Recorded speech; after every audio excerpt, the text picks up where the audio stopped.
but it has to be that way, because the way the protesters are doing, it's not that they don't want the football competition. They want to use their, because when a major competition is going on, football competition, it's even sporting event, people will agree use that to vent, to register their displeasure at what is going on in the country. Remember in China, when the 2008 Olympic in Beijing, the Tibetan protesters used the opportunity to register their displeasure at the way the Chinese government is treating people from Tibet. So I think they see it as a golden opportunity to announce to the whole world that things are not going on well in Brazil. We are not happy with what is going on in Brazil. But football on the pitch, because when the World Cup starts, let me tell you, these protesters, some of them will just stay one side and say, let me watch Brazil for this moment, please. The heat is too much. Let me relax. And when the World Cup starts, I want to see how well the protests will go, whether the protesters will continue walking the street.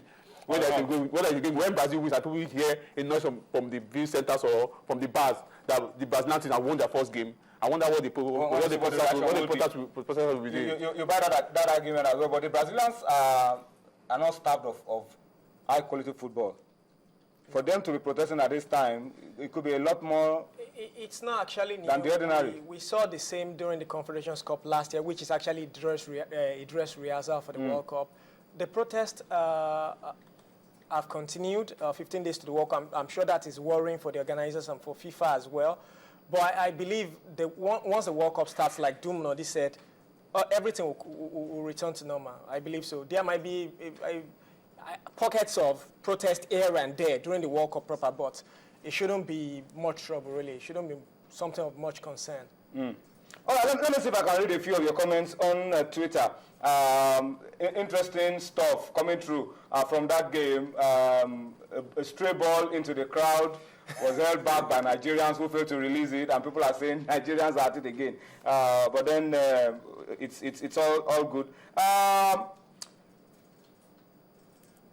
Somebody said on Twitter, let me just quickly read this. Oluwafemi Kolawole is talking about the worst player in the Nigerian team being the player that scored the goal. An irony.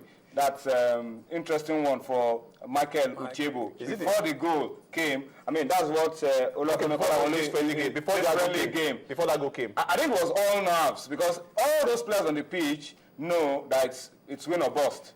Because we were, you are either in or out. We were talking about Kunle Odunlami while watching the game. Kunle Odunlami is a fantastic player. He plays as a centre half. He had to play as a right back today. I believe he can play as a right back. I'm believing Coach Keshi is trying to see if he can go to the World Cup as backup to Efe Ambrose. But Ike Hanya, who is Scotland's left winger, is actually taking him to the cleaners this evening. So nerves, like you said, for some of these players, they are not actually that bad. Even Joseph Yobo gave away a couple of passes that could have resulted in Nigeria conceding goals. But, well, let's see what the second half brings. Okay, let's go on a quick break now. When we return from the break, we'll still update you with what's going on in that friendly game. And there's still plenty more to talk about on Sports Tonight. Join us again. With us, let's just quickly give you an update that the game is 2-1 to Scotland. Scotland are leading 2-1 in that pre-World Cup friendly against Nigeria. And it was an own goal by Nigeria's Azubike Gweke. Some are even saying it was a Kunle Odunlami, but there was an own goal from Nigeria that has given Scotland a 2-1 lead. But we've made a number of changes. Victor Moses is in for Ejike Ozuenyi. Osase Denwenge is in. Osai Gebo is in. So it looks like Keshi is now beginning to bring in some of those main guys to maybe salvage this game and also bring some confidence back into the Nigerian team. Yeah, true. It's good that you win some of these games, so it gives you confidence actually going into the World Cup. I remember France 90 when we lost about 5 of our 6 warm-up games before going to the World Cup. But then again, when the World Cup proper started, Nigeria team actually turned up, and we finished top of our group. But then again, you can't compare the team of 98 to this present team in terms of quality, in terms of experience. All right, let's move away from the World Cup a little bit. We'll come back to talk more about it later on as we go on. Let's talk about what happened yesterday. Dumnodio Konta, Channels National Case Cup final, season 6 may be, may have come and gone, but the memories surely will remain with us for a very, very long time. Let's just bring to you a report put together by the sports desk on Channels National Case Cup season 6.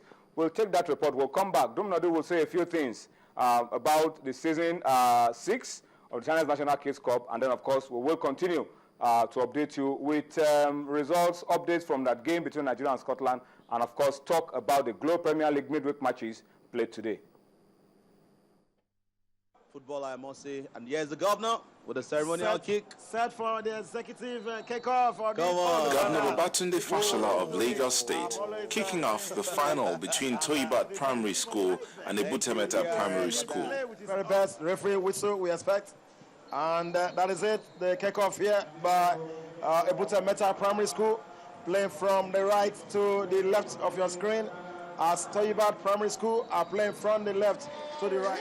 It was a game that had a large number of spectators, probably owing to the impressive style of play of both teams en route to the finals. Toyibat. Deng Dong affair, no go to Ebutemeta, no go to Toyibat. This is the first half. Lagos Derby is one game that will be on the lips of many for a long time, as the kids displayed fantastic style of play that wowed not only the spectators